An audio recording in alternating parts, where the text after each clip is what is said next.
ഹറാമാണ്, പാടില്ല. ഞാൻ പറ്റില്ല. ആ പെണ്ണ് പോലും കണ്ടില്ല. ഒരാളും ആ കുട്ടി മരിച്ചതിന് ശേഷം വേറെ പെണ്ണ് ആ കുട്ടീനെ കണ്ടിട്ടില്ല. അങ്ങനെ കഫൻ ചെയ്ത് കാണേണ്ടവരൊക്കെ കണ്ടു. ഏകദേശം 2 മണിയോടടുക്കുന്ന സമയത്തിലാണ് ഞങ്ങൾ ആ കുട്ടിയുടെ ജനാസയുമായി റൗദയിലേക്ക് പുറപ്പെടുന്നത്. ഫസ്റ്റ് എത്തിയ മയ്യത്ത് അൻസിലിൻ്റെ മയ്യത്താണ്. അവൻ്റെ ഫ്രണ്ടിൽ വെച്ചു. അള്ളാഹിൻ്റെ അപാരമായ ഒരു പ്രത്യേകമായ തൗഫീഖത്തോടെ കിട്ടിയത് ആ കുട്ടികളോട് ജനാസ വെച്ചു നിസ്കരിക്കുന്നതിൻ്റെ തൊട്ട് മുമ്പായി ഞങ്ങൾക്ക് റൗളയുടെ തൊട്ടടുത്ത് ഞങ്ങൾക്ക് 2-2.5 മണിക്കൂർ ഇരിക്കാനുള്ള സൗകര്യം കിട്ടിയിട്ടില്ല. അൽഹംദുലില്ലാ.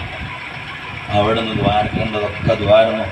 അൽഹംദുലില്ലാ. കാരണം മയ്യത്തിൻ്റെ കൂടെ വന്ന ആളുകൾ എന്നുള്ളൊരു പരിഗണനയിൽ അവിടെ മയ്യത്തിൻ്റെ കൂടെ വന്ന ആളുകൾക്കൊക്കെ ഇരിക്കാൻ ഒരു പ്രത്യേക സ്ഥലമുണ്ട്. റൗളയോട് ചാരിയിട്ടാണ്. അവിടെ കുറേ നേരം ഇരിക്കാൻ കഴിഞ്ഞു. അൽഹംദുലില്ലാ.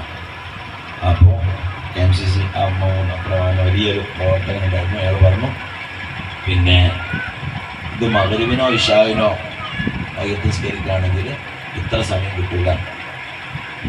സുബഹിയായതുകൊണ്ടാണ് അത്രയും സമയം കിട്ടിയത്. അങ്ങനെ സുബഹി നിസ്കാരം കഴിഞ്ഞു. മയ്യത്ത് നിസ്കാരം കഴിഞ്ഞ് ഇമാമ നേരെ നിൽക്കുന്നതിൻ്റെ ബാക്കിലാണ്. അന്ന് 4 മയ്യത്തുകളുണ്ട്. ഇതിൻ്റെ പുറമെ 3 ആളുമുണ്ട്. അങ്ങനെ ജനാസ നിസ്കാരം കഴിഞ്ഞ് ഞങ്ങൾ അങ്ങോട്ട് പോയി നോക്കുമ്പോൾ മയ്യത്ത് കാണില്ല. അതിന് മയ്യത്തുമായിട്ട് അറബികൾ പായാണ്. ഞങ്ങൾ വയ്യാക്ക പാഞ്ഞ് അറബികളെ പിടിച്ചത് ഞങ്ങളെ മയ്യത്താന്ന് പറഞ്ഞു. ഓൾക്ക് ഞങ്ങളത് എന്തെന്നില്ല, മയ്യത്ത് കണ്ട എടുത്ത് പായുമല്ലോ. അത് അവരുടെ ശൈലിയാണ്. അത് അവരതിനെ അത്രയും ആഗ്രഹിക്കുന്നവരാണ്. നമ്മുടെ നാട്ടിൽ മയ്യത്ത് നിസ്കരിച്ചാൽ പായണ കേട്ടാ മയ്യത്തിൻ്റെ കൂടെ അല്ല, ചെരുപ്പ് തെരഞ്ഞ് പായുക. എന്നിട്ട് ചെരുപ്പ് കിട്ടിയാലോ ചായ എടുക്കണോടെ ചായ എവിടെ കൊണ്ടുവച്ചെന്ന് അങ്ങോട്ട് പായുക.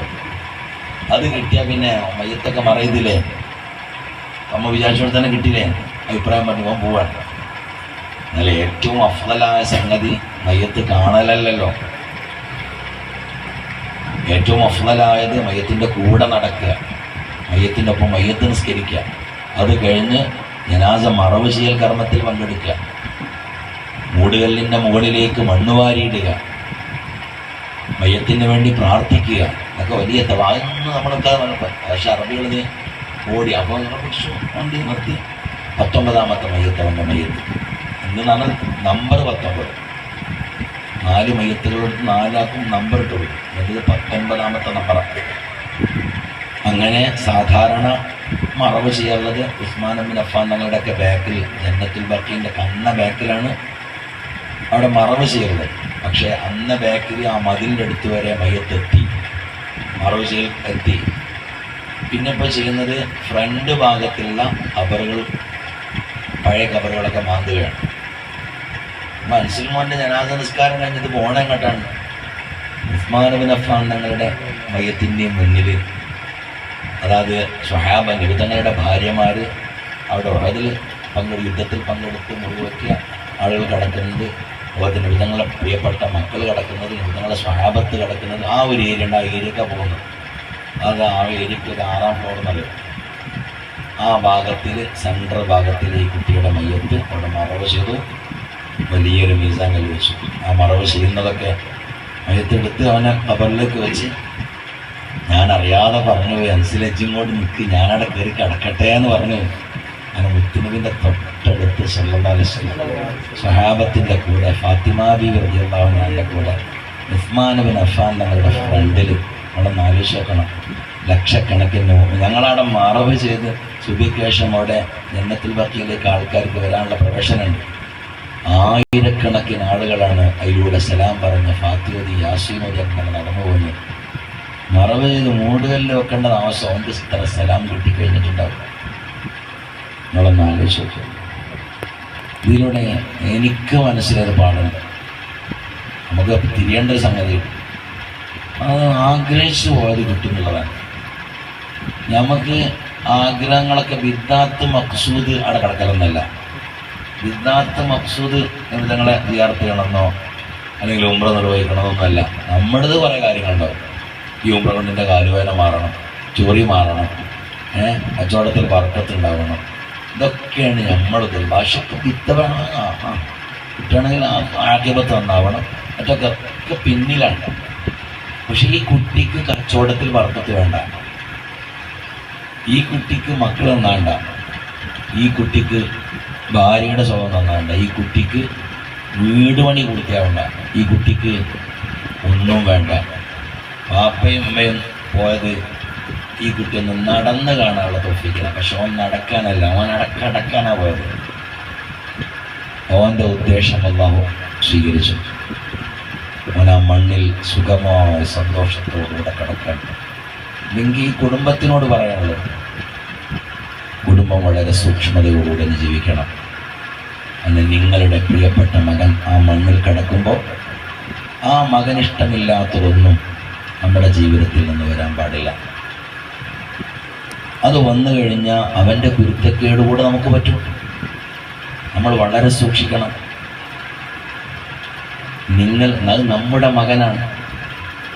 നമ്മുടെ മകന് ഇഷ്ടമില്ലാത്ത എന്തെങ്കിലും ഒന്ന് നമ്മുടെ ജീവിതത്തിൽ വന്നു പോയാൽ ഞാൻ എൻ്റെ ഈ കുടുംബത്തിനോട് പറയാം, എൻ്റെ സ്നേഹത്തോടെ പറയാം, സൂക്ഷിക്കണം നമ്മൾ. അല്ലാഹു സുബ്ഹാനഹു വ തആല ഖൈർ നൽകട്ടെ. വല്യപ്പയോടും വല്യമ്മയോടും ഈ കുട്ടിയുടെ ഉമ്മയോടും ഈ കുട്ടിയുടെ ഉപ്പ എവിടെയെങ്കിലും ഉപ്പയോടും ഈ കുട്ടിയുടെ ബാക്കിയുള്ള കുടുംബത്തിനോട് എനിക്ക് ഓർമ്മപ്പെടുത്താനുള്ളത്, ആ കുട്ടിക്ക് ഇഷ്ടമില്ലാത്തത്, അള്ളാന്റെ ദീനിന് ഇഷ്ടമില്ലാത്തതൊന്നും ഇനി നമ്മുടെ ജീവിതത്തിൽ ഉണ്ടാവരുത്. വളരെ സൂക്ഷിക്കണം എന്ന് ഓർമ്മപ്പെടുത്തുകയാണ്. രണ്ടാമത്തത്, നിങ്ങളെത്ര വലിയ ഭാഗ്യവാന്മാരാണ് കുടുംബമേ. വല്യപ്പയോട് വല്യമ്മയോട്, ആ കുട്ടീനെ 10 മാസം ഗർഭം ചുമന്ന് പ്രസവിച്ച ഉമ്മയോട്, ആ കുട്ടിയെ പോറ്റി വളർത്തിയ ഈ കുടുംബത്തിനോട് നിങ്ങളെത്ര ഭാഗ്യവാന്മാരാണ്. നിങ്ങളെ നാളെ ഷഫാഅത്ത് ആ കുട്ടി ചെയ്യല്ലോ. നിങ്ങളൊന്ന് ആലോചിക്കണം. ആ കുട്ടി മദീനത്ത് മുത്തുനബിൻ്റെ അടുത്ത് കിടക്കല്ലേ. പിന്നെ ഞാൻ സാധാരണ എന്നെ വിളിച്ചാൽ പരിപാടികളൊന്നും വിളിച്ചാൽ സാധാരണ ഇൻഷാ അല്ലാഹ് ഞാൻ വരുന്നോളാന്ന് പറയും. ഇങ്ങോട്ട് വരാണ്ടായ കാരണം ഒന്ന്, അവൻ എന്നെ വല്ലാതെ സ്നേഹിച്ചിട്ടുണ്ട്, വലിയ ഇഷ്ടം വെച്ചിട്ടുണ്ട്. അവൻ എനിക്ക് നിങ്ങളോട് ഇഷ്ടമാണ്, നിന്നോട് തന്നെ നേരിട്ട് പറഞ്ഞിട്ടുണ്ട്, എനിക്ക് നിങ്ങളോട് ഇഷ്ടമാണ്. ഇവിടെ നൂറാജിമർ അവൻ കേൾക്കാറുണ്ട്. ഞാൻ ഇന്നും ലൈവിലൂടെ പറഞ്ഞതാണ്. ഞാൻ എൻ്റെ ലൈവിലൂടെ പറയാറുള്ളതും അതാണ്. ഈ ലൈവ് വേറൊന്നിനും തുടങ്ങിയതല്ല. ഒരു 4 ഉണ്ടാക്കാനോ അല്ലെങ്കിൽ ഹദിയകൾ സ്വീകരിക്കാനോ പോണ വൈമലൊക്കെ ആൾക്കാർ കാണുമ്പോൾ ദ്വാരക്കാണെന്ന് പറഞ്ഞാൽ 500-1000 തരാനോ കിട്ടാനോ പിടിക്കാനോ ഒന്നിനുമല്ല. ഇങ്ങനെയുള്ള നിഷ്കളങ്കരായ ആളുകളുടെ പ്രാർത്ഥന ലഭിക്കണമെന്ന മോഹത്തോടെ മാത്രമാണ് തുടങ്ങിയതും ഇന്നത് നടന്നുകൊണ്ടിരിക്കുന്നത്. അൽഹംദുലില്ലാഹ്, പരിശുദ്ധ അല്ലാഹു അത് നിലനിർത്തി തരുമാറാവട്ടെ. അപ്പോൾ ഏതായിരുന്നാലും ആ കുഞ്ഞുമോന് നമ്മളെ സ്നേഹിക്കുന്ന ഒരു ഹൃദയം, നൂറാജിമേർ കണ്ടൊരു കണ്ണ്, നൂറാജിമേർ കേട്ടൊരു കാത്, എൻ്റെ ഉസ്താദിന് എനിക്ക് ഇഷ്ടമെന്ന് പറഞ്ഞൊരു നാവ്, അത് മദീനത്തെ ജന്നത്തുൽ ബഖീലുണ്ടല്ലോ എന്നൊരു ഇഷ്ടം മാത്രമാണ് എനിക്കുള്ളത്. അതുകൊണ്ട് മാത്രമാണ് ഞാനിവിടെ വന്നത്. അവനോടുള്ള അടക്കാൻ കഴിയാത്ത ഇഷ്ടം, സ്നേഹം എൻ്റെ കുടുംബത്തിനോടും ഇവിടെ കുടുംബത്തിനോട് ഓർമ്മപ്പെട്ടിട്ട് ഇനി അങ്ങോട്ടുള്ള കാര്യം നിങ്ങൾ സൂക്ഷിക്കുക. നമസ്കാരം.